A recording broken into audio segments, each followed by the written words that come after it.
ఓం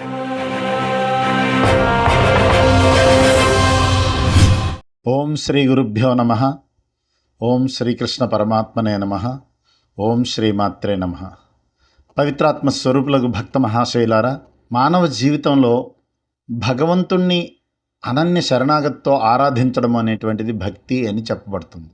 ఈరోజు సమాజంలో ఈ భక్తి అనేటువంటిది అధికంగా కనిపిస్తుంది.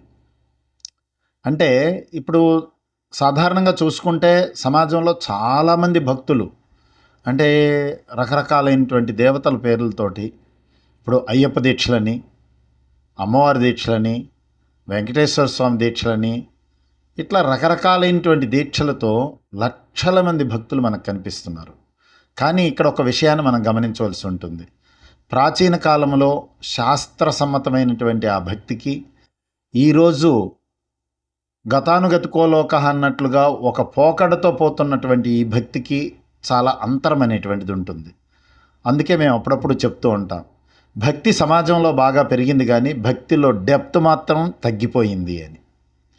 అందువలన భక్తిలో డెప్త్ అంటే భక్తితో ఆ శరణాగతి తత్వం ఏదైతుందో, అనన్యమైనటువంటి భక్తి ఏదైతుందో అది ఇప్పుడు భక్తుల్లో కనిపించడం లేదు. అందువలనే భగవంతుడు ఈ స్థూలమైనటువంటి వేషాలకి, ఈ స్థూలమైనటువంటి పూజలకు, స్థూలమైనటువంటి యాత్రలకు, వీటిలన్నిటికీ ప్రాధాన్యత ఇవ్వలేదు. ఇదన్నీ కూడా స్థూలమైనటువంటి భక్తే. కానీ ఇంతకంటే నిజమైనటువంటి భక్తి ఏమిటి అనేది భగవద్గీత 12వ అధ్యాయం భక్తి యోగంలో భగవంతుడు చెప్పాడు. అద్వేష్ట సర్వభూతానాం మైత్రః కరుణ ఏవచ నిర్మమో నిరహంకార సమదుఃఖ సుఖ క్షమీ అని. అంటే నిజమైన భక్తి ఏమిటి అంటే అద్వేష్ట సర్వభూతానాం అని మొదటి లక్షణం చెప్పాడు. భక్తుల్లో భక్తుడికి ఉండవలసిన మొదటి లక్షణం చెప్పాడు. ఏమిటండి? అద్వేష్ట సర్వభూతానం. సృష్టిలో ఏ ప్రాణిని ద్వేషించినటువంటి వాడు నా భక్తుడు అన్నాడు. చూసారా, ఇది మన భగవంతుడు భక్తికి ఇచ్చేటువంటి నిర్వచనం. అంటే సృష్టిలో ఏ ప్రాణిని ద్వేషించకుండా ఎవడైతే మానసిక పరిపక్వతను సాధించుకుంటాడో అటువంటి వాడే నాకు ప్రీతమ భక్తుడు అని భగవంతుడు చెప్తున్నాడు.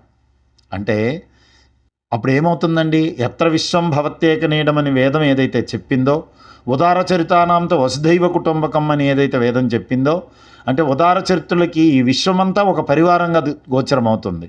ఇటువంటి భగవద్గీతలో సృష్టిలో ఏ ప్రాణిని ద్వేషించినటువంటిది నా భక్తి అని చెప్పినటువంటి విషయాన్ని ఇప్పుడు ఆధునిక సమాజంలో ఈ ప్రపంచ దేశాల్లో దీన్ని గుర్తించవలసినటువంటి అవసరం ఉంది.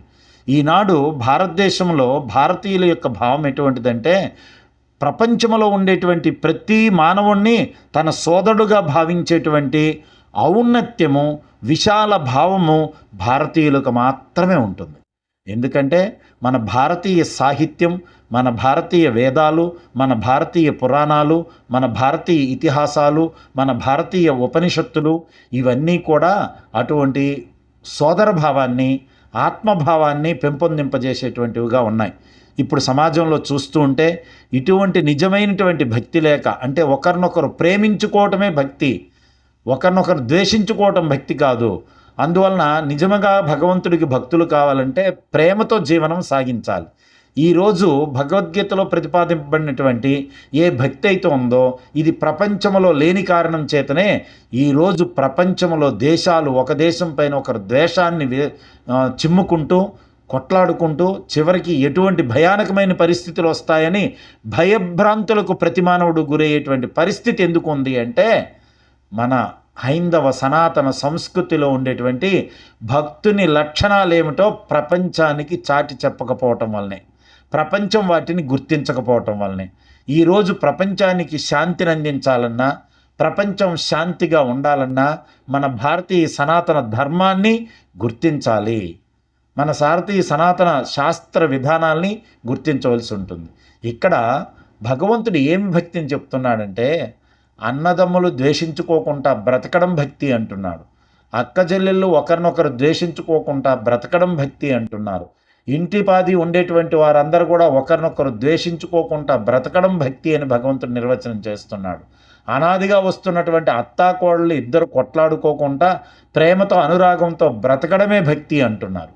అంటే ఒక పరివారములో శాంతి నెలకొలాలి అంటే పరివారములో ఉండేవారందరూ ఒకరినొకరు ద్వేషించుకోకుండా బ్రతకడము అనేటువంటిదే భక్తి అనేటువంటి విషయం భగవద్గీత నిర్వచనిస్తుంది. భక్తి ఎటువంటిది? సృష్టిలో ఏ ప్రాణిని ద్వేషించకూడదు. సృష్టి అంతా మనం ఎక్కడ పోతాం? అందువలన ఇంట గెలిచి రచ్చ గెలవాలన్నారు. పుట్టికి ఎగరలేనమ్మ స్వర్గానికి ఎగరలేదన్నట్లు ఇంటిలో భార్యాభర్తలకి అన్యోన్యత లేకపోతే ఒకరినొకరు ద్వేషించుకుంటే ఆ పరివారం ఎట్లా ఉంటుందండి? అన్నదమ్ముల్లో ఆత్మీయత లేకపోతే ఆ పరివారం ఎట్లా ఉంటుందండి? తల్లిదండ్రులకి బిడ్డలకి సఖ్యత ప్రేమ అనురాగాలు లేకపోతే ఆ పరివారం ఎట్లా ఉంటుందండి?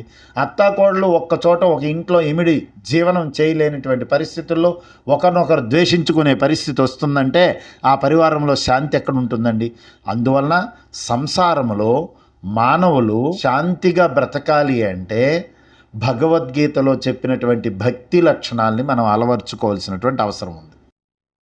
అందువల్లనే భగవంతుడు అంటున్నాడు, ఒకరినొకరు ద్వేషించుకోకుండా సహజీవనం చేయగలిగితే, ప్రేమతో బ్రతకగలిగితే, సమరసతాభావంతో బ్రతకగలిగితే, ఒకరినొకరు అర్థం చేసుకొని ఆప్యాయతలను పంచుకోగలిగితే అప్పుడు నాకు నిజమైన భక్తులు అవుతారని భగవద్గీతలో భగవంతుడు తెలియజేస్తున్నాడు. ఇది మన శాస్త్రంలో ఉండేటువంటి, అంటే చాలామంది అనుకుంటారు వేదాంతము, భక్తి, ఆత్మానాత్మ విచారణ ఇవన్నీ కూడా ఎవరికో మనకు కాదండి. వయసులో ఉండే వాళ్ళకి కాదు, ఎవరో వయసు అయిపోయినటువంటి వాళ్ళకి, బాధ్యతలు లేనటువంటి వాళ్ళకి, ముసలైపోయినటువంటి వాళ్ళకే ఆధ్యాత్మికత వేదాంతం అని అనుకుంటారు. అది తప్పు. సమాజం ఈరోజు ఒక్క విషయాన్ని గుర్తించవలసి ఉంటుంది.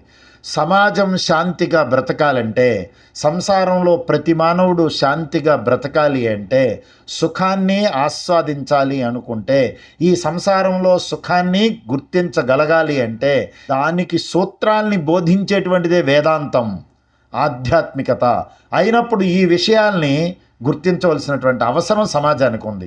అయినప్పుడు మనం శాంతిగా బ్రతకడానికి సూత్రాలని బోధించేటువంటి వేదాంతము చిన్నప్పటి నుంచి అవసరమా, ముసలి వాళ్ళకి అవసరమా అనేటువంటి విషయం ఈరోజు సమాజం గుర్తించి ఆలోచించవలసినటువంటి అవసరం ఉంటుంది.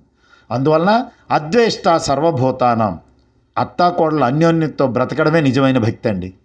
అన్నదమ్ములు ప్రేమతో బ్రతకడమే నిజమైనటువంటి భక్తి అండి. స్నేహితులు ఒకరినొకరు మోసం చేసుకోకుండా ప్రేమతో ఆప్యాయతతో నిజాయితీతో బ్రతకడమే భక్తి అండి. ఒకరినొకరు ద్వేషించుకోకుండా ముందు మన పరివారంలో ప్రారంభించాలి దాన్ని.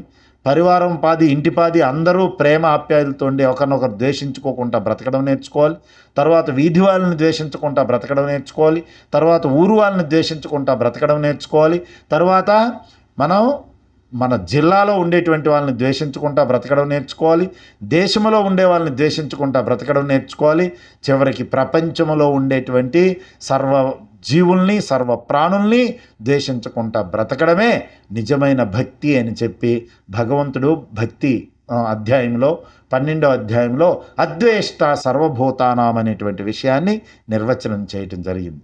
అందువలన ఆత్మీయులారా, నిజమైన భక్తి అంటే మనిషిని ప్రేమించుకుంటూ బ్రతకడం, శాంతి వైపుకి సోపానాలు వేసుకోవటం అనేటువంటిదే భగవంతుని అనుగ్రహానికి కారణభూతమైనటువంటి భక్తి అని, అటువంటి అద్వేష్టత్వాది గుణములు కలిగి ఉన్నవాడే నిజమైన భక్తుడు అని చెప్పి భగవద్గీత బోధిస్తుంది.